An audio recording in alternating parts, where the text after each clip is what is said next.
Today in the podcast, we have why I don't drink alcohol. It's a sneaky way to tell your friends about why you don't want a smartphone. This is a spoken version of my newsletter by the same name. You can find my newsletter if you search Moving Offline Substack, or if you go to my website, you can also subscribe and get this to your email if you haven't done so. Let's get started for today. Introduction. This podcast is not really about alcohol, although I do not consume it. I grew up in a pretty religious household, hearing that alcohol wasn't something that would be beneficial for me and that people ended up addicted to it as a substance. As a sidebar, I also heard that it was a sin and I would go to hell, so that may have been a contributing factor for my lack of interest. But I digress. And it is true.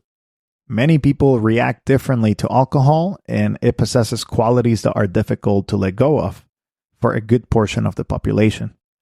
Not everyone can consume alcoholic beverages responsibly. Yet, the more I think about it, the reasons why I don't drink are not simply because my parents told me not to.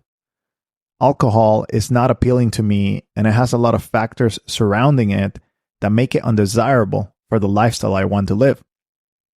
I'm going to use alcohol here as a proxy for the real topic.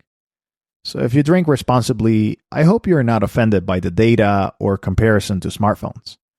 Smartphones have similar qualities to alcohol, in my opinion, so I wanted to share some of those with you.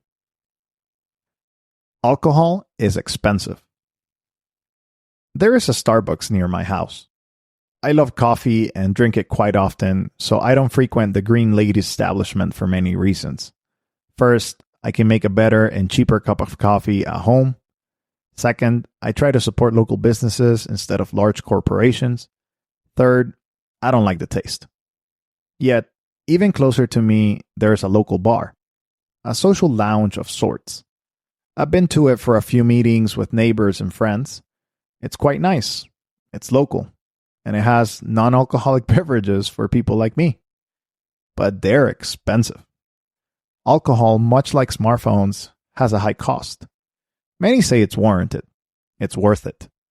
$14 for a tequila honeysuckle or $16 for a vodka martini.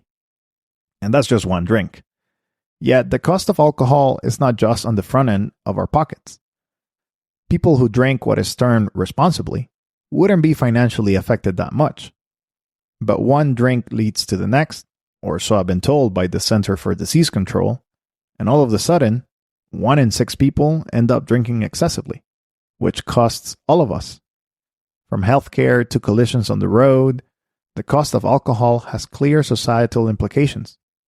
Those 1 in 6 people cost us about $1,000 per person in Colorado, or $1,500 if you live in the District of Columbia. You can check your state in the CDC's link on my article. This data has not been explored for smartphones. I believe it would be enlightening to see a table with the massive economic opportunity that the internet has brought through smart devices, linked to its cost on our health, car collisions, and the like. Smartphones, like alcohol, are expensive. According to a report by Canalys in Q1 2023, the average purchase price of smartphones was $790. They don't have to be expensive, by the way. You could purchase an inexpensive Android phone for about $50.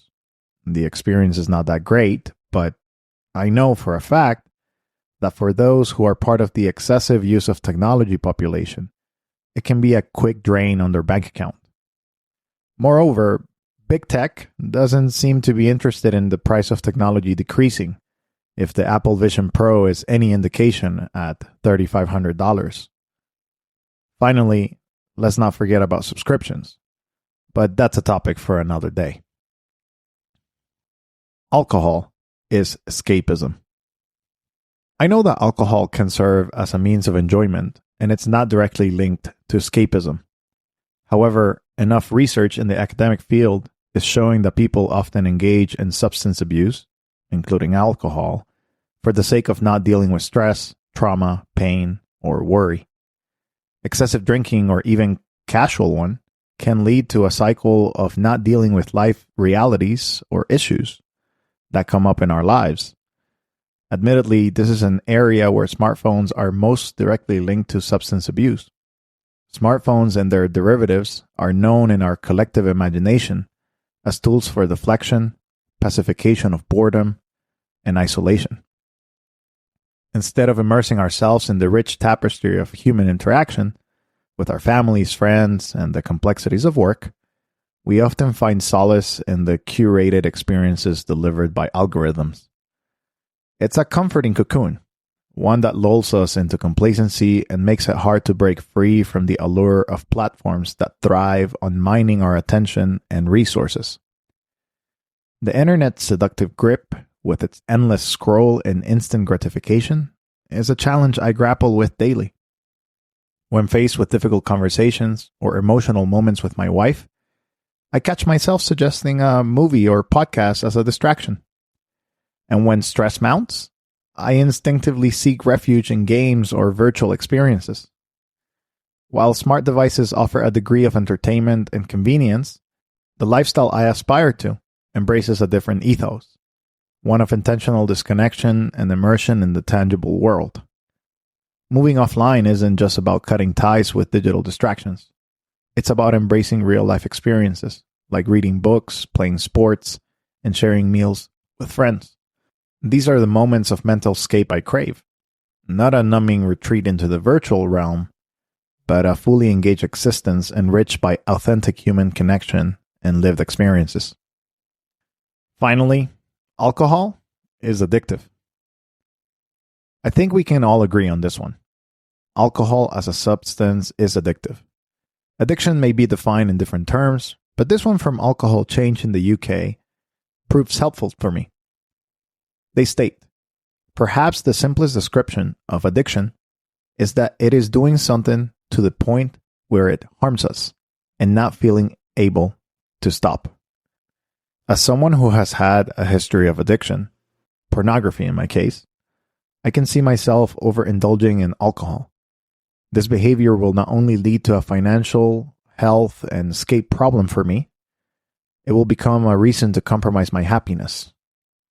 I started this newsletter as a platform to explore my views on dumb phones, low-tech living, and the pursuit of simplicity. In my perspective, smartphones are akin to addictive substances. While they serve as valuable tools, their unchecked usage often leads to overdependence and exploitation by big tech companies. Much like alcohol, smartphones could be wielded responsibly, yet the absence of regulatory measures from tech giants perpetuates their role in exploiting human vulnerabilities. If these companies truly prioritize user well-being over profit margins, they could implement measures to curb excessive smartphone usage overnight. Not the same can be said for alcohol. However, their reluctance to do so underscores their preference for capitalizing on our attention for ad revenue and shareholder gains, rather than enhancing our overall life satisfaction. Hence, I remain committed to using dumb phones. While they may lack the convenience and sleek design of smartphones, they significantly reduce my expenses, compel me to actively engage with my surroundings, and contribute to my overall happiness. And to that I say, cheers! This has been a rendition of my article by the same name, Why I Don't Drink Alcohol, on Moving Offline, the newsletter. There are other things that you do not get on the audio form, like links to really helpful podcasts, the sources that I used in order to compose this article, and much more. So make sure to give it a try if you haven't seen the newsletter yet. Thank you for listening, and I'll see you the next time.